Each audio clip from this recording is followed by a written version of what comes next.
Assalamu alaikum, it's Mariam. Just a catch up of the week to do with my chronic illnesses during this lockdown. This past week, I've had some really, really nasty migraine type headaches because I broke my glasses. And although my glasses are for all the time, um, I they were already, I was waiting an appointment with the opticians, and they said as soon as they're able, they will come to me at my flat where I'm living to redo my eye test, inshallah. So I got this really, really nasty headache because one of the arms came off the glasses and they wouldn't stay on. At the moment, although not the best solution, I have been given a pair of sunglasses just to block the light out to ease my headaches. I've been shaking and jumping a lot with my cervical dystonia. I'm due an appointment soon for some Botox injections in my neck.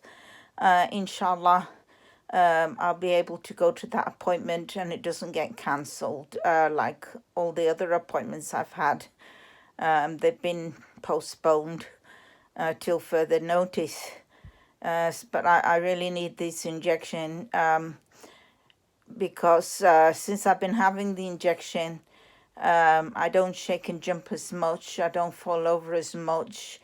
Although I think this past week, stress of the lockdown, not being able to see family and friends face to face, knowing that things are going on around me and I can't go and hug everybody, I can't go and see the grandchildren.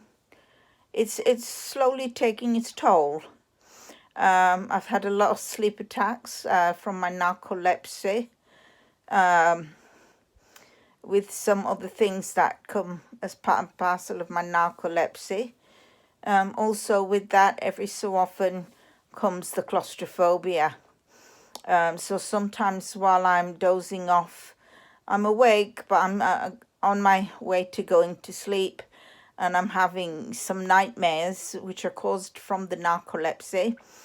While that is happening, a couple of times now, the walls have started closing in and the room seems to be smaller and smaller.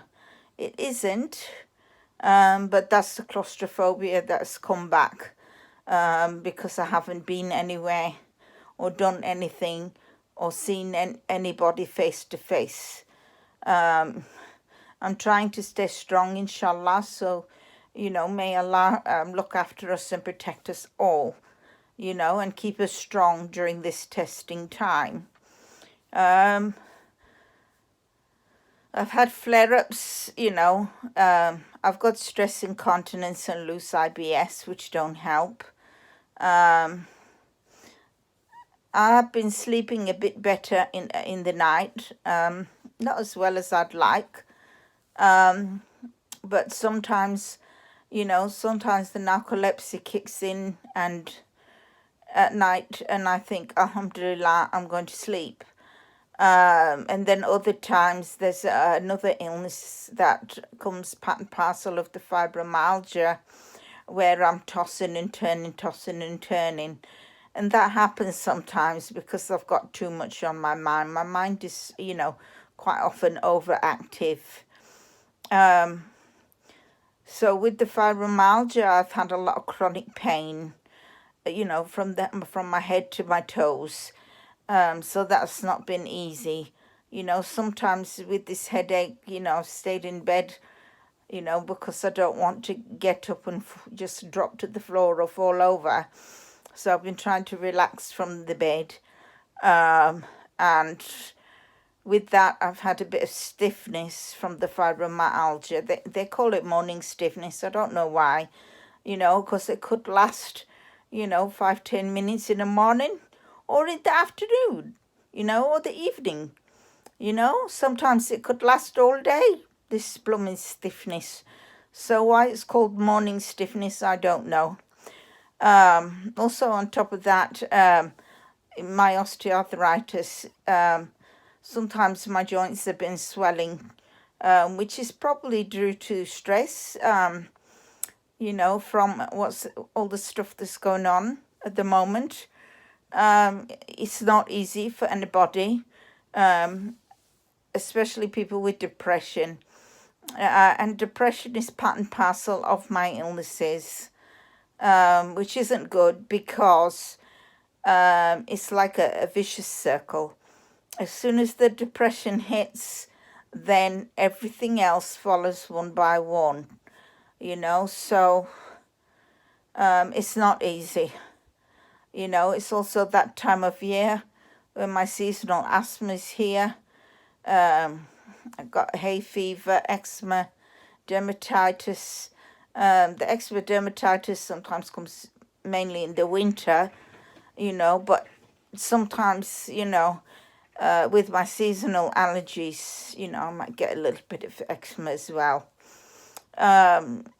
So it's not easy.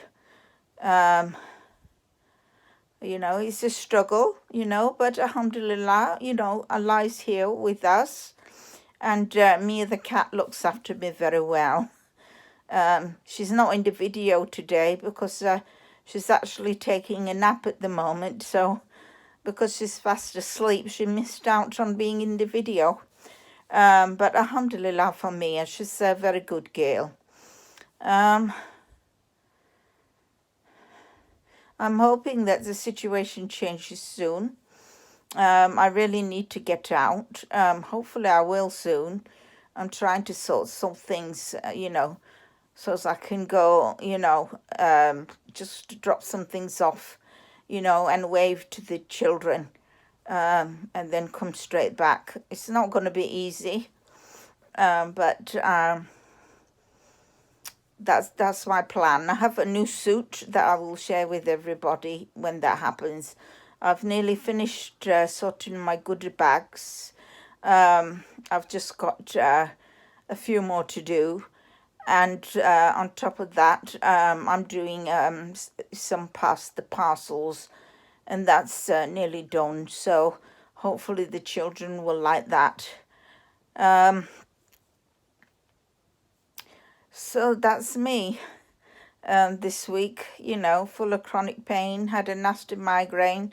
The migraine is easing now that somebody bought me a pair of sunglasses, but it's not the same as having my, the glasses that I have on prescription because, I can't read with sunglasses, and I can't watch telly very well with the sunglasses. Although it does block out the light and ease the headache, which is a bonus, alhamdulillah.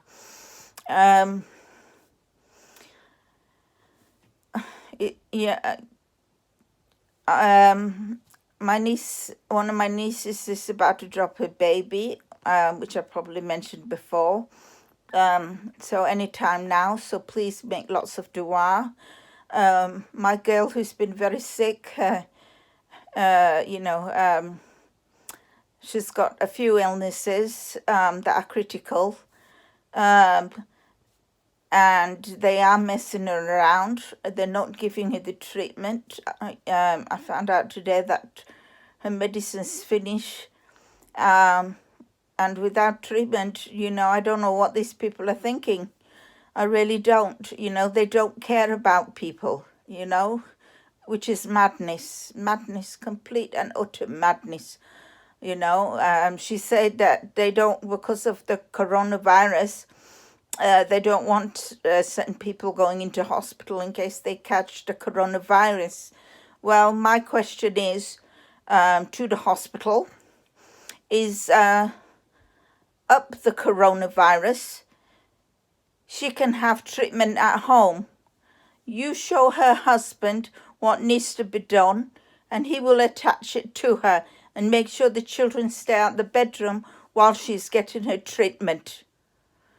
So please bring the equipment to her house, and stop messing her about before it's too late. Allah knows the plan, but I'm very, very disappointed in the way you treat people. It's not the first time that you've treated somebody that I know very well, in this way. One of them was my biological daughter who passed away. She was in the process of suing the hospital where she lived, and her husband had to continue the case when she passed away. And now I've got a Calabash daughter. She's not my real daughter. She calls me mom away from home. And you're doing the same thing to her. Why should we keep suing you? Money cannot replace another human being's life. It might provide for the children, it might help in other ways, but it does not replace another human being's life. And at the end of the day, if you don't do your job properly and you don't support, the people that you claim to be helping, you will be accountable to Allah subhanahu wa ta'ala. So you better watch out. You better be scared. Don't be scared of me. Don't be scared of anybody else. Yes, I might want to go to the hospital and give you a piece of my mind because I'm fed up and I've had enough, but it's your creator that you should be afraid of. And if you're not going to look after people the way you're supposed to, then just watch out of your creator, because he will deal with you proper. Sorry. I do have some girls, in the family that are amazing. Alhamdulillah, they do their part, supporting others, helping others. They do work for the NHS and they're amazing people. But, one thing I've realized over the past few weeks is that many people, they do their job to the best of their ability. They do the best they can. They're overworked. They're underpaid, and they don't really know what's going on in the background. They're doing their job for the sake of Allah. They're caring for people to the best of their ability. They're overstretching themselves, working extra hard because of the supposed coronavirus, So the families see less and less of them because, they're doing their best to help humankind. While assholes on the background, just don't give a shit. And that's not fair on all the people fighting to do what's right. That's not fair on the people that are overworked and underpaid and doing what they are supposed to do because they signed up to help other human beings. If somebody in the background is saying, oh, you should be doing this, it doesn't matter because somebody's a certain age or somebody has this illness, whatever the situation, just to cleanse the planet, it's not on. It's definitely not on. And that's what I think's happening. There is economical things that going on in the background. There are many things going on in the background. But I've started to believe that this is another cleansing tactic, which is why if you're sick with certain illnesses, you go in the hospital, they give you an overdose. This is why you go into hospital, for something silly and you die of something and then they put it down as coronavirus when you never even had coronavirus. I don't know what that's all about. But I just every day now I'm hoping and I'm praying that Allah protect us from these idiots. Allah needs to protect us from these idiots. There's people in my family that need me big time. They need me. And where am I? I'm locked in my flat. Door shut. I don't go anywhere. Just me are looking after each other and Allah by our side, because Allah's the only one who has our backs. Yeah? What's that all about? That's not Islam. People dying around me. Somebody might die tomorrow. I don't know. Only Allah knows the plan. But she needs me. She needs me. Even if it's just to sit there and hold her hand. She got the children running around. They keep asking, where is grandma? Where's grandma? We need our grandma. You know, they don't understand this coronavirus, you know. And to be honest, it's driving me crazy. It's driving me crazy, you know. I try not to watch the news. I try not to watch many things at the moment, you know, because I'm very sensitive with my narcolepsy and my cervical dystonia, especially. You know, that makes me hypersensitive to many things, you know, which is why I can close my eyes and I can see things that I shouldn't be seeing, you know, and that's not nice. It's not nice at all, you know, which is why I'm saying this is another cleansing tactic. As well as the financial situation going on behind the scenes, it's also another cleansing tactic. Okay, as long as there's lots of rich white people in the world, nobody else matters. Well, I'm sorry. In Islam, everybody matters. And if you think you can be Muslim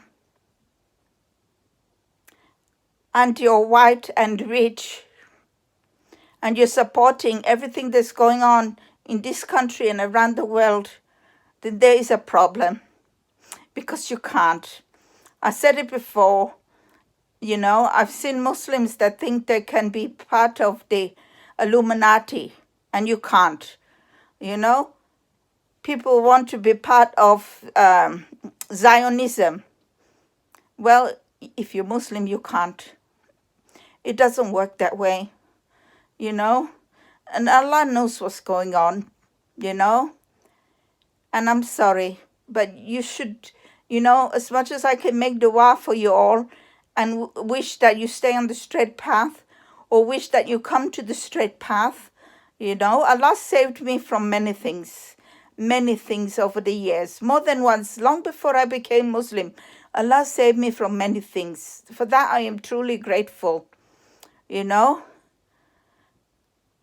And these people, they need to watch out, because every little thing that they do, every little thing that they say, you know, Israel might want to rule the world, but I don't think in my lifetime or my grandchildren's lifetime that will never happen. It's never going to happen. Because no matter how much faith you put into Shaitan, Allah is stronger than all of us. And Allah will protect you, protect me and everyone else from these idiots. You know? The way I'm feeling at the moment, you know, if I could run, I would run. You know? Not to run away from my family or my friends in this country, but to run away from this country. You know, there's many things that I don't like. Many things that I don't like. You know, I thought it was bad enough being brought up in America. You know, but in America, you have it in your face. You know what people like the Ku Klux Klan are going to do. You know, when I was 15 years old and I came to England, that all changed, because a new kind of racism confronted me, you know, and people that were part of my family who I had never met, or I might have met when I was a baby but didn't remember, you know, they showed me a kind of racism that I didn't like. And over the years, I have met many, many people that are the most racist people in the world. But because you can't see what they're doing, because you don't know their style, and you don't know when it's going to come and hit you. You don't know when they're going to do it next. You know, we didn't know Grenfell Towers. What's that all about? You destroy people in their country. You allow them to come to your country. You show hospitality. And then you set fire to the buildings. You burn people alive. That's not just social cleansing. That's also ethnic cleansing.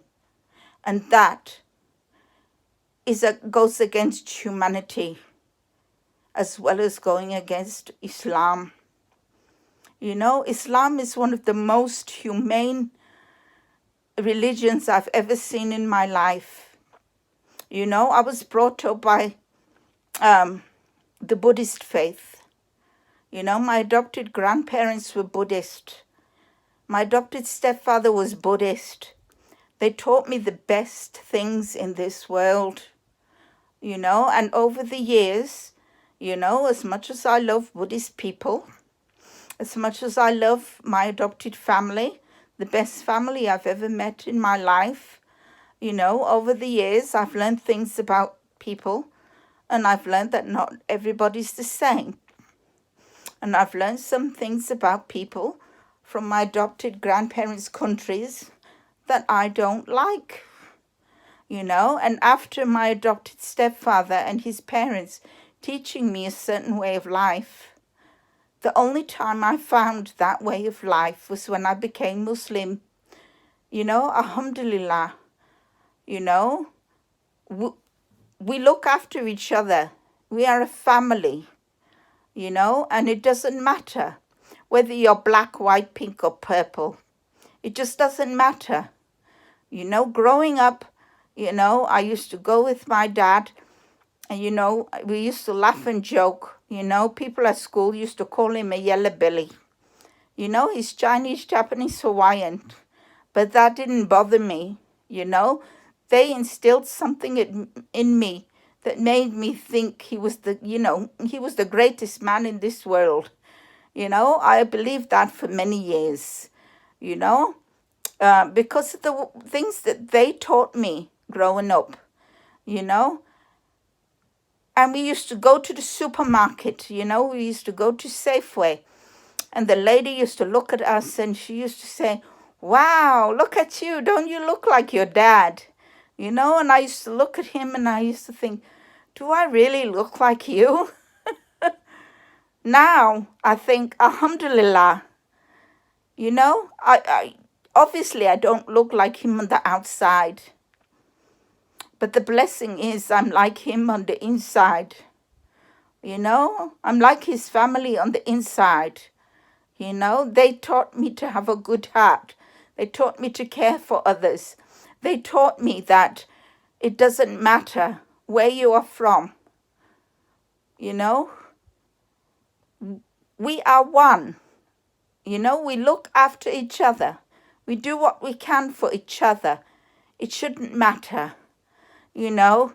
And with what's going on at the moment, you know, it's not good. It's not good at all. You know, people are all worried about coronavirus. Well, yes, coronavirus, I'm not going to deny that it exists or it doesn't exist. You know, all I know is that they're cooking the books. You know, all I know is that there's things going on to make me believe in my heart, you know, that this is another form of ethnic cleansing, you know. But I also believe that, you know, like any other virus, I mean, nobody kicked up a fuss when it was flu season and I lost a child, you know, of bronchial pneumonia. You know, nobody kicked up a fuss, you know, when it's cold season and my mum died of a cold. Nobody kicked up a fuss then. But now everybody's kicking up a fuss. Why? Because the media told you to? Because the Prime Minister told you to? Come on, have faith in Allah. You know? Yes, we have coronavirus. You know? I don't want to be a prisoner in my own home. You know, I want to be able to go outside. And yes, I understand there is a virus. You know, it's that time of year for me when my seasonal allergies come. You know, I will wear my mask And then when the season changes, if the coronavirus is still around, then I'm happy to continue to wear my mask. I have eczema on my skin, you know? It's that season. I'm happy to wear my gloves. You know, if the season changes and coronavirus is still here, then so be it. I will wear my mask and my gloves, you know? But all I'm asking is that soon I will be allowed outside to see people, you know, to greet people. You know, at the moment it's so difficult. Somebody drops something off and I'm not hugging anybody. You know, I just want to hug people and say it's going to be all right because Allah has our backs. Allah is the one looking after us and protecting us. Sorry for the rant, everybody, but that's how I'm feeling at the moment. You know, I'm very tired. I'm getting very stressed, you know, but inshallah, all will be good. You know, hope you all enjoy the rest of your day. Take care. May Allah be with you all. You know, stay blessed, stay strong. And inshallah, you know, Allah gives you all health and happiness in this life and the next. Ameen.